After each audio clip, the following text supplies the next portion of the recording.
La Coupe d'Afrique des Nations n'est pas qu'une simple compétition de football. Pour le peuple africain, et en particulier pour le pays organisateur, la CAN est un moment historique, un rendez-vous où le sport rencontre l'identité, la culture et l'espoir. Quand la CAN commence, le pays change de rythme. Les rues se colorent, les drapeaux apparaissent aux fenêtres, les discussions tournent autour d'un seul sujet. Pendant quelques semaines, les différences sociales, politiques ou religieuses s'effacent. La CAN crée une unité rare, où chacun se reconnaît dans les mêmes émotions. Sur le plan social, la CAN rassemble toutes les générations. Les enfants rêvent devant les joueurs, les jeunes s'identifient à leurs héros. Les anciens retrouvent la fierté d'un continent qui s'affirme. Dans les quartiers, les villages et la diaspora, le football devient un langage commun. Sur le plan émotionnel, la CAN touche profondément le peuple.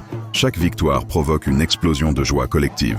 Chaque défaite laisse un silence lourd, mais aussi une leçon de résilience. La CAN apprend au peuple à croire, à patienter et à se relever ensemble. Sur le plan économique, l'impact est concret.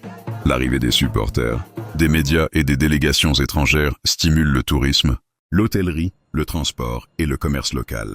Des milliers d'emplois temporaires sont créés, offrant des opportunités à la jeunesse. La CAN devient alors un levier de développement, bien au-delà des stades.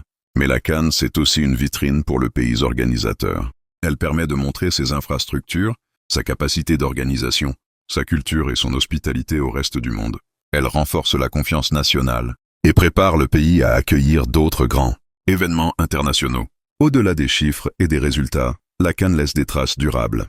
Elle renforce le sentiment de fierté nationale, rappelle l'importance de l'unité et prouve que le football peut être un outil de transformation sociale. La CAN et l'impact sur le peuple. La CAN, ce n'est pas seulement 90 minutes sur un terrain, c'est le reflet des rêves d'un peuple, de sa force collective et de son amour pour le football. La Coupe d'Afrique des Nations, CAN, est bien plus qu'une simple compétition sportive. Pour le peuple du pays hôte et pour le continent, elle représente un puissant levier social, émotionnel et économique. Voici les principaux axes de l'impact de la CAN sur les populations. Unité nationale et politique des affects. La CAN agit comme un catalyseur d'unité nationale. Au-delà des clivages politiques ou ethniques, le soutien à l'équipe nationale crée un sentiment d'appartenance unique. Fierté identitaire. La victoire ou même une bonne organisation renforce l'estime de soi collective. On l'a vu avec la CAN de l'hospitalité en Côte d'Ivoire 2023, où l'accueil est devenu une marque de fierté nationale. Lions social, les fan zones et les rassemblements populaires permettent de tisser des liens entre les générations et les classes sociales. Retombées économiques entre opportunités et défis. L'impact économique est souvent à double tranchant pour le citoyen lambda. Emploi et petit commerce.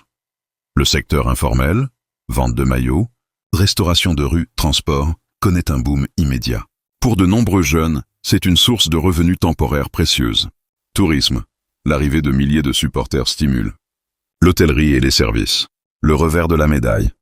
On observe souvent une inflation temporaire des prix, loyers, denrées alimentaires, durant la compétition, ce qui peut peser sur le budget des ménages les plus précaires. Transformation du cadre de vie, infrastructure. L'héritage le plus tangible et structurel. Pour accueillir la CAN, les États investissent massivement. Transports. Construction d'autoroutes. Rénovation d'aéroports et amélioration des transports urbains qui profitent aux habitants bien après la finale. Santé et énergie. Les villes hôtes bénéficient souvent d'une mise à niveau des hôpitaux et d'une meilleure stabilité du réseau électrique. Urbanisation. La rénovation de certains quartiers améliore le cadre de vie, bien que cela puisse parfois entraîner des déguerpissements, déplacements de population. Pour laisser place au projet. Le sport comme vecteur de développement.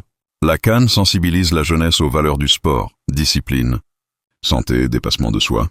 Elle laisse derrière elle des stades et centres de formation qui, s'ils sont bien entretenus, permettent de détecter les futurs talents locaux et d'encourager la pratique sportive de masse.